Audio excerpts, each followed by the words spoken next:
What's going on, guys? Episode number 2 here with your Vancouver Canucks. You may notice that the stats look a bit different. Only reason being is that for some reason I had too many save files for another franchise, and it automatically deleted the Canucks one for some reason. Luckily, we're only year 1. We're only simmed halfway through up to the trade deadline, so I thought might as well just re-sim it, try and get the best record possible. So we originally were 23, 34, and 6 going in. We're 26, 30, and 7. That's fine with me. And Brock Besser leading away with 48 points. He had 53 last time.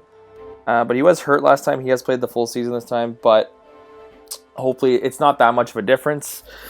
Just to keep you guys caught up, Elias Pettersson has been hurt for a little bit of the season. He still leads the league when it comes to rookies in points with 40. So I'm expecting a Calder Trophy winning season for him. When it comes to trades, some other trades happened, and we'll just show you what happened for trades. So Cronwall going to Toronto, Patan going to Detroit, Hjalmarsson going to Philly, Panik to Minnesota, Ingram to Montreal, Duclair and PRV to Anaheim, Picard and Ulstrom to Arizona, and Martinez going to Chicago.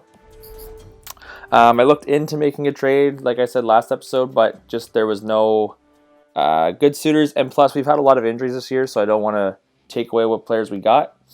So I'll just show you stats, and I'll show you what I mean for that were just a bit lower. So like I said, Besser and 47 for Horvat, and then Pettersson's only at 40. He had same thing as Besser last, but like I said, he's played 9 games less. Still leads the league in points for rookies, but... I'll make sure that it does not happen again. Just to let you guys know as well, I've just been away a couple days. That's why I'm on holidays right now. So I was trying to get some videos out, but I've been busy with music festivals and whatnot. We're still bottom feeder of the team, so like I didn't want to cheat the system, and because the first sim I did 15 games in, we had lost 1 game. This team lost only 1 game. And I thought that was very unrealistic of this team, so I just kept going, and it only took 4 tries, so it wasn't the complete end of the world. So like I said, we're going to go up against Toronto in our first game, and I signed Pouliot and Granlund. I just forgot to sign them when it came to contracts. Camilleri wanted another 2 years with us. I decided not to go ahead and sign him, only because I know he retires sometimes in the first year or second year, so I didn't want to take that risk with him. No suitors for Louis Eriksson at all. No suitors for Sutter. Like that was expected, though. I never expected to take those trades out. Hopefully in the offseason, though, we can. And then the only issue we do have for next year is that we don't have the those rookies that we saw in our last episode. So I'll quickly take a look. I haven't looked at it yet. I just wanted to see what... Just wanted to get the simming done most of the way. So, of course, we're still a bottom feeder, so we still have a chance with a bunch of right wingers, but no left wingers, unfortunately. That doesn't stop us from making trades or anything, but like our top is not till the 12th pick, and I don't see us dropping all the way down to 12th. So we'll see what happens. Maybe we move down in the draft, or we could trade that pick for a player.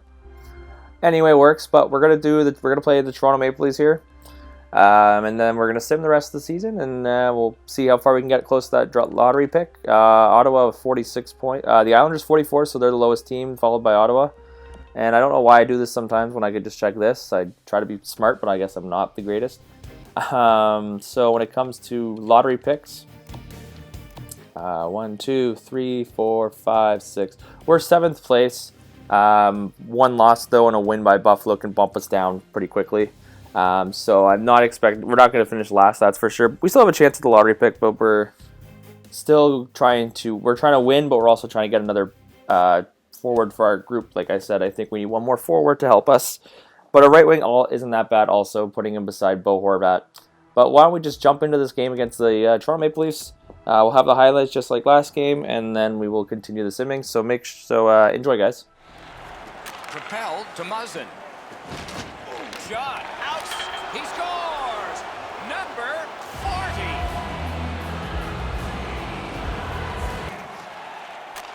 Right in front! Score!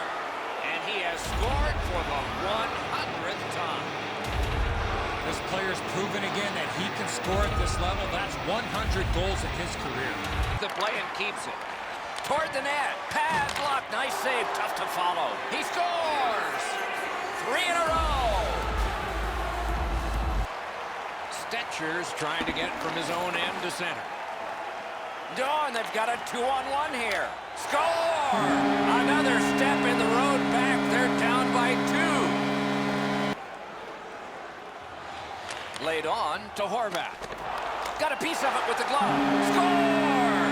They're back to within 1. Toronto's got the victory here again tonight. The string continues. It doesn't seem to matter who the opponent is because this team is... So, obviously not the result we wanted. I thought we played pretty well in the second half of the game. The first half, we were looking like a bunch of chickens with their heads cut off. But the second line played great. Obviously, that's a rebuilding season, so we're not obviously trying to win every single game. But we had some positivities out there. 31 shots, which is great for this team. Toronto only had like 21, I think, for the entire game. But like I said, we played sloppy the first half of the game, which caused us to not have the results we wanted. But we're just going to simulate now for the rest of the season, and we will take a look at where we finish. We'll see where we are for drafting purposes. Quinn Hughes is out for the rest of the season, unfortunately, so there goes his more development for him. Well, yeah, we'll take a look at where we are for drafting. We'll take a look at the cup winner and all that. Don't worry, we'll take care of everything. So who wants to talk to me? Quinn Hughes disgruntled. There's times I don't want to walk into that dressing room. I'm complimenting some changes. You're hurt, though. I don't know what to say. So, I don't see us... Yeah, if we lose out, we're going to have a good chance. Anaheim's struggling completely. That's a win for us right there. So, Anaheim's a team that's probably going to be struggling like a lot for the rest of for a couple of years, possibly. We have a lot of injuries magically coming out right now. But, of course, like I said, I think we might go around like the top 8, top 9, possibly. I don't see us dropping anywhere down below 10th. And we could take a look anyway once the playoffs start when it comes to positioning. And we're just getting a bunch of injuries, so I think I'll just best lines it for the rest of this. And that is it for our season. 32, 41, and 9. That is good enough for second last in the Pacific Division. Season is over. We will take a look at the positioning of where we are standing. We do not have any extra draft picks in the first round, which sucks. Would have been nice to have 2. So when it comes to the entire division or league, sorry, oh my goodness, San Jose won it all, so they won the Presidents. Not a shock with the team they have. As it's for us, we finished 26th in the league. So we're 6th place. The lowest we can go is 9th. So like I said, top 9.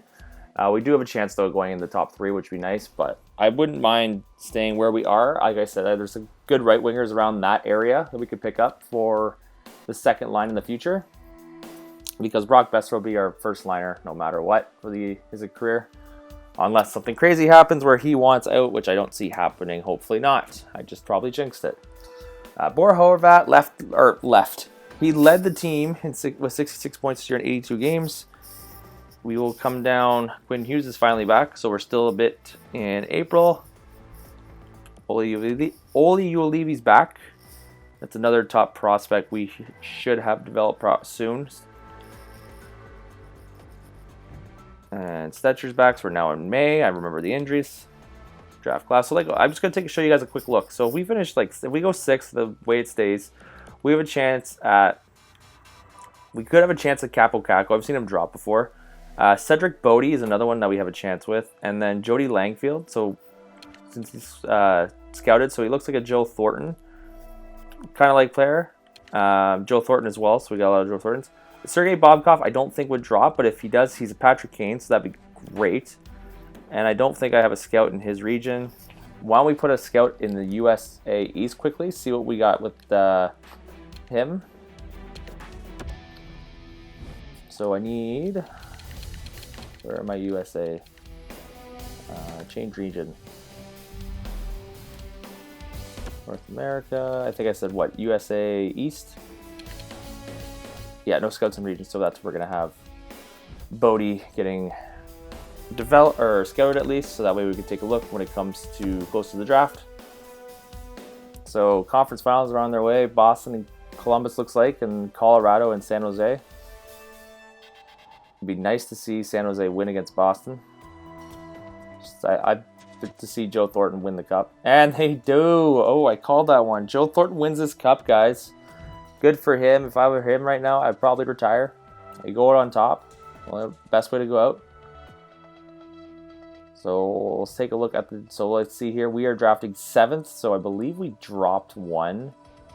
I cannot tell right away who moved up. We'll take a look at the standings and see who moved up. So we're drafting 7th. We'll take a look at 7th place and what we can get with 7th overall. So Bodie, he was a sniper. So 7th, we can go for the likes of Langfield if he drops, or Bowen Byram. I don't need a defenseman who's especially left-handed, especially since we have Quinn Hughes. And I don't need centers, so maybe we could possibly drop down a bit and take Peyton Krebs. That's a possibility. You guys obviously let me know what you think.